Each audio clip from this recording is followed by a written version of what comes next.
तो class 10th में आ गए हो और हाफ ईयरली भी पास आ रहे हैं और अभी तक साइंस की प्रिपरेशन स्टार्ट नहीं कर रहे हैं और अभी तक इस कंफ्यूजन में हूँ कि भाई कोई इजी चैप्टर बता दो कि पहले उसे पढ़ लूँ और पास हो जाऊँ। कौन से हार्ड है उनके मेन मेन टॉपिक कर लेता हूँ।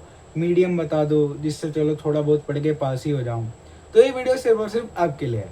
आज की इस वाली वीडियो के अंदर मैंने आपके साइंस के जो 13 चैप्टर है उन सबको 3 लेवल में डिवाइड करा है, ईजी, मीडियम और हार्ड। और ये जो लेवल है मैंने अपने खुद के एक्सपीरियंस पे डिसाइड करे हैं कि मुझे कौन सा चैप्टर कैसा लगता था, कौन से में जल्दी कॉन्सेप्ट समझ में आ जाते थे उनको मैंने ईजी में रखा है, जिनमें थोड़ा सा ज़्यादा टाइम लगता था उनको मीडियम में, और जो भाई जिनमें अच्छा खासा टाइम लग जाता था उनको मैंने हार्ड में रखा है। तो चलिए इस वीडियो को स्टार्ट करते हैं। तो सबसे पहले हम बात कर लेते हैं अपने इजी लेवल वाले चैप्टर्स की, जो कि हैं आपके chapter number 1 chemical reaction and equation, chapter number 8 heredity, chapter number 12 magnetic effect of electric current and chapter number 13 are environment. तो ये 4 चैप्टर हैं जो आपको जल्दी भी याद हो जाएंगे और आपको थोड़े मतलब ज़्यादा टाइम भी नहीं लगेगा क्योंकि ये छोटे छोटे से ही चैप्टर हैं। पर हाँ, जो आपका चैप्टर 1 है केमिस्ट्री का केमिकल रिएक्शन एंड इक्वेशन, अगर मैं आपको उसकी अगर आपको टिप दूँ तो भाई उसकी जो एक्टिविटी है ना, एक्टिविटी याद कर देना। याद इन द सेंस कि कौन सी एक्टिविटी में क्या पूछा है, कलर चेंज, ये सब, क्योंकि क्वेश्चन जो है बोर्ड में केस स्टडी इसकी एक्टिविटी से ही आती है अगर इस चैप्टर की आएगी तो। इसलिए मैं इसको इजी लेवल में किस लिए रखा है क्योंकि इसके कॉन्सेप्ट थोड़े से आसान है as compare to other chapters. तो चलिए अब हम बात कर लेते हैं आपके मीडियम लेवल के चैप्टर्स की, जो कि हैं आपके chapter number 3 metal and non metal, chapter number 6 control and coordination, chapter number 7 how do organism reproduce, chapter number 10 the human I and the colourful world. तो ये वो 4 चैप्टर है जिनके कॉन्सेप्ट थोड़े से आपको समझने में इजी लेवल वाले चैप्टर से थोड़ा सा ज़्यादा टाइम लगेगा, पर याद हो जाएंगे, ऐसा नहीं कि याद नहीं होंगे। और इन चैप्टर के आपको थोड़ी सी ज़्यादा प्रैक्टिस करनी पड़ेगी क्योंकि भाई कॉन्सेप्ट आपको तभी याद होगा जब आपको ज़्यादा प्रैक्टिस करोगे। और प्रैक्टिस इन द सेंस मतलब क्वेश्चन ज़्यादा प्रैक्टिस करोगे। और साइंस में भाई अगर मैं आपको बताऊं डायरेक्ट क्वेश्चन नहीं आते हैं, आपको कॉन्सेप्ट की अंडरस्टैंडिंग होगी तभी आप क्वेश्चन बना पाओगे, वरना आपके क्वेश्चन छूट जाएंगे और आप कहोगे साइंस का पेपर टफ आया है। हर बार ऐसा ही होता है क्योंकि बच्चों को अंडरस्टैंडिंग नहीं होती टॉपिक की, फिर कहते हैं बाहर से क्वेश्चन आ गया, बाहर से कोई क्वेश्चन नहीं आता है। भाई मैंने सैम्पल पेपर वगैरह करे हैं तो मुझे पता है बाहर से क्वेश्चन नहीं आता, सारे एनसीईआरटी में से होते हैं, पर एनसीईआरटी के इतने इतने से पॉइंट भी होते हैं ना, उनसे भी क्वेश्चन बना देते हैं पेपर वाले। इसलिए आपको कॉन्सेप्ट की अंडरस्टैंडिंग तो होनी ही चाहिए।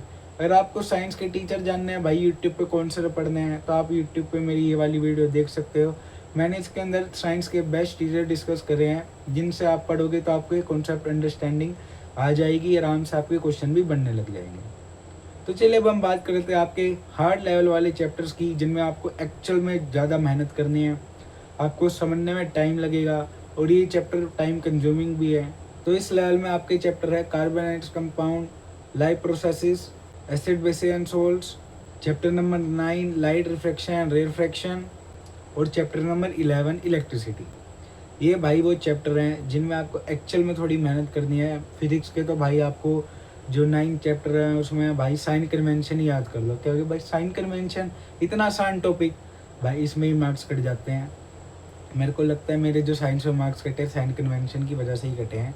एक क्वेश्चन था जिसमें मेरे थोड़े साइन की चक्कर में ही मार्क्स कटे होंगे, बाकी भाई आंसर शीट तो हमने देखी नहीं, हमें नहीं पता कहाँ पे क्या मार्क्स कटे हैं, पर हाँ उसमें ही लगता है मुझे मार्क्स कटे हैं। इसलिए साइन कन्वेंशन देख लेना चैप्टर 9 में, उसको इग्नोर मत करना कि भाई ये तो आता ही है छोड़ो, पर साइन कन्वेंशन आपको आना चाहिए।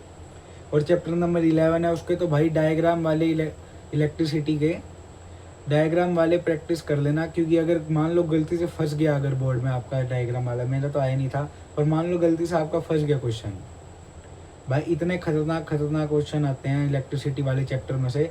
आपको 11th-12th के थोड़े बहुत डायग्राम भी देखने को मिल जाते हैं, पता नहीं क्यों देते हैं, बुक में भी नहीं होते ऐसे ऐसे डायग्राम, ऐसे वाले क्वेश्चन आ जाते हैं इलेक्ट्रिसिटी के। और लाइफ प्रोसेसेस भाई हार्ड इसलिए है क्योंकि उसमें एक तो नाम थोड़े ऐसे सही हैं, आपको प्रोसेस याद नहीं हो गया, एजिमुलेशन, एब्जॉर्प्शन, ठीक है। और ये थोड़ा बड़ा चैप्टर भी है, इसके भाई ये जो 4 टॉपिक ही है ना भाई अलग अलग, इनमें ही दिमाग खराब हो जाता है। बच्चे कहेंगे तो 4 चैप्टर रहेगी चैप्टर के अंदर, इतने बड़े बड़े टॉपिक है, इसलिए मैंने इसको हार्ड में डाला है। और आपका कार्बोनेट्स कंपाउंड है, ये मेरे को पर्सनली थोड़ा सा हार्ड लगता था, इसलिए मैंने इसको हार्ड में डाला है।